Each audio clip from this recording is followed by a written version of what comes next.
ايه ازيكم عاملين ايه؟ يا رب تكونوا بخير. دخلنا على الفيديو على طول لان اوريدي ده عشاء زوجي، يعني ربنا يبارك له. كان شويه وقال لي اعملي لي ايه اكله كده. مش عايز ياكل يعني بقى جبنه وبيض والحاجات دي. فالصراحه كنت محوشه كده كذا كبده وكذا قنصه يعني. فهعملها له بدبس الرمان واعمل له جنبها سلطه طحينه بطريقه حلوه جدا، بطريقه موفره جدا جدا. لو انت عندك عزومه كبيره وعندك كمية ناس، الطحينة دي هتكفيكي وتعمل كمية أكبر مما تتخيلي يعني. فإن شاء الله تعجبكم. دلوقتي بقى أنا حطيت يعني المقلية على العين وحطيت فيها شوية زيت ونزلت ببصل جوانح كده زي ما انتوا شايفين، لان انا هعمل له كبد وقوانص بالبصل ودبس الرمان. بجد بتبقى حلوه جدا جدا بسلطه الطحينه. جربوها بالطريقه دي هتعجبكم جدا جدا. انت بس يا دوب بتخلي البصله تتبل. امبارح نزلت لكم فيديو او فيديو قصير يعني بقول لكم لو عايزين الطحينه او عايزين شكل الطحينه الجميله بتاعتكم ديت. بصوا، بنزل الاول بالقنصه عشان اسويها الاول قبل ما انزل بالكبده، لان الكبده طبعا بتستوي قبل القنصه يعني او قبل القوانص. تمام، حسب ما تسموها بقى. فزي ما قلت لكم نزلت الفيديو وقلت لكم لو عايزين سلطه الطحينه الجامده دي يكتبوا لي في الكومنتات وانا هنزلت لكم الطريقه. حطيت ايه يا ام هاجر؟ حطيت نص كوبايه ميه عشان اسوي البصله وازوي كمان او اسوي البصله سوري، واسوي كمان معاها القنصه او القوانص. تمام. بحب اسويهم الاول قبل ما انزل بالكبده، لان الكبده طبعا ما بتاخدش سوا. اول ما بتنزل على النار وتشمها خلاص بتستوي بسرعه. طبعا خلاص البصله شربت الميه واستوت هي والقوانص، فهنزل على طول الكبد زي ما انتم شايفين كده. هم قليلين يعني، يا دوب بس على قد شخص، هو على قد زوجي بس، ربنا يبارك لي في عمره. فلقيت شخص سخيف كتب لي يعني كومنت سخيف الصراحة، فاستغربت لان احنا بقينا في زمن صعب جدا، زمن ان ما يعرفوش ان الكلمة الطيبة صدقة. فالكلمة الطيبة صدقة يا جماعة. زكوا عن نفسكم، اعملوا صدقة طول ما انت ماشية. ما تجرحيش حد، ما تبصيش على لبس حد مش عاجبك، ما تقوليش كلمة مش عاجباكي في حق حد، لان صدقوني والله الكلمة الطيبة صدقة، وحرفيا بتراضي بيها اللي قدامك. حطيتي ايه يا ام هاجر؟ حطيت خلاص شوية فلفل اسمر وحطيت فصين توم، بتبقى حلوة قوي برضو، بتدي نكهة حلوة جدا. فزي ما بقول لكم الكلمة الطيبة صدقة. يعني لو صديقة ليكي سألتك على الطعم وهو مش عاجبك، مش لازم تقولي ان هو وحش، لانه في نظرها هو حلو وهي لابساه. حطيت طبعا معلقة كبيرة دبس رمان، بجد بتدي الكبد والقوانص يعني طعم تاني خالص. بتبقى حلوة قوي قوي قوي قوي. جربوها بالطريقة دي هتعجبكم جدا. وممكن ان شاء الله لو انتوا عايزين وصفة بالتفصيل اكتر عن كده اعملها لكم فيديو مفصل احسن. تمام. هفضل بقى اقلبها واشوحها كده وبعدين ارجعهم على النار ياخدوا شويه مع بعض كده ويدوا بعض في السوا يعني. وبعد كده ايه نروح نعمل بقى الطحينه بتاعتنا او سلطه الطحينه الجميله بتاعتنا اللي ان شاء الله تعجبكم. زودت بقى الملح بتاعي، والملح طبعا حسب الرغبه، وهقلبهم برده كده مع بعض وهسيبهم بقى ايه على النار شويه. بس اوعي تنسي اللايك والاشتراك الجميل بتاعك لو انت مش مشتركه، وفعلي الجرس عشان الفيديوهات الجايه بجد هتعجبكم جدا. فزي ما بقولك لو صديقة ليكي سألتك على الطعم وهو مش عاجبك قولي لها الله جميل حلو جدا مش عارفة ايه. مش لازم.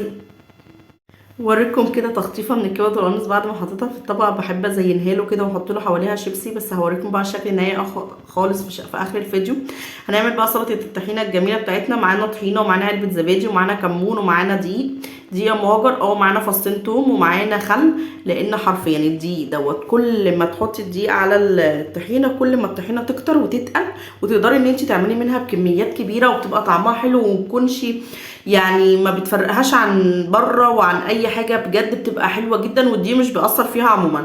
تمام. احط عليها معلقتين الدقيق واحط كمان الزبديه عشان الزبديه بتشيل اي مراره منها، واحط الثوم واحط معلقه كمون محترمه وشويه خل وشويه ملح، وهعملها يعني هقلب كل ده بميه مغليه، لان الميه المغليه هتتقل الدقيق والطحينه مع بعض، فهتحس ان الكميه زادت. كل ما بتحطي بقى ميه مغليه كل ما بتتقل، بس ايه انت بقى بتخففيها على قد القوام اللي انت عايزاه، بيبقى حلو جدا. ده تنفع في العزومات، تنفع الفكره دي في العزومات، وبتنفع يعني لو انت عندك عزومه كبيره والطحينه بتاعتك يعني شويه صغيرين ممكن تكتريها بالطريقه ديت. طب وانت بتعمليها لي كده يا ام هاجر؟ لان زوجي بيحبها بالطريقه ديت، ما بيحبش فيها طعم المراره خالص. تمام. فكل المكونات الحلوه اللي انت بتحطيها دي بتشيل طعم المراره اللي بتكون في الطحينه طبيعا. تمام. انتوا شايفين الطريقه وانا بعملها طريقه سهله وبسيطه جدا. فعلى قد ما تقدروا حاولوا ان انتوا تراضوا اللي حواليكوا، سواء اخوكي سواء اختك سواء صديقة ليكي. خلي كلمتك كويسة دايما، لان الكلمة بتجرح اكتر من ضربة بمراحل. بجد الكلمة ممكن تموت بني ادم. يعني الكلمة الوحشة ممكن تخلي البني ادم مننا اعصابه تفلت، ممكن يتعب واعصابه تبقى مش ثابته، ممكن يحصل له حاجه من الزعله. فارجوكوا يا جماعه، ارجوكوا الكلمه الطيبه صدقه. ما تقيسيش اخوك المسلم بكلمه مؤذيه ملهاش اي 60 لازمه. تمام؟ يعني اللي قاعد ورا الشاشه، ورا الكيبورد، ورا الكمبيوتر، اي كان قاعد عليه، انت بتكتب ايه كلمه تجرح بيها؟ مش عاجبك الفيديو يا اخي اخرج من الفيديو على طول خالص. مش عاجبك البني ادم دي اعمل لها حظر وما توصلهاش تاني وملكش علاقه بيها. لكن ان انت تكتبي كلمه وحشه او تكتب كلمه وحشه تجرحها بيها او تضايقها بيها، صدقوني ملهاش اي معنى غير انك بتاخد سيئه على قفاها. بس كده. وربنا يهدي كل واحد ويهدي كل عاصي يا رب، اللهم امين. طبعا زي ما انتم شايفين حطيت كل المكونات مع بعض، الخل والكمون والزبادي ومعلقتين دي وميه مغليه، وابتديت ان انا اقعد اصبها عليه عشان الدقيق يتقل، واقلب كويس جدا. وبتطرى بطريقه كبيره جدا. زي ما بقول لكم، لو عندك فيديو لو عندك يعني سوري، لو عندك عزومه كبيره ولا حاجه وحابه تعملي طحينه كتير، اعمليها بالطريقه دي هتكتر معاكي وهتبقى فكره حلوه جدا، وبتطلع قوامها كريمي وبتبقى جميله جدا جدا جدا زي ما انتم شايفين بالطريقه دي.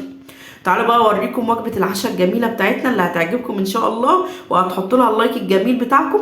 وما تنسوش تصلوا على النبي كده في الكومنتات وتقولي تسلم ايدك يا ام هاجر بجد، وتشجعوني بكلمه طيبه منكم، لان زي ما قلت لكم الكلمه الطيبه صدقه. فخدوا صدقه واشكروني، او قولوا لي حتى تسلم ايدك يا ام هاجر، وحطوا لي لايك الجميل بتاعكم.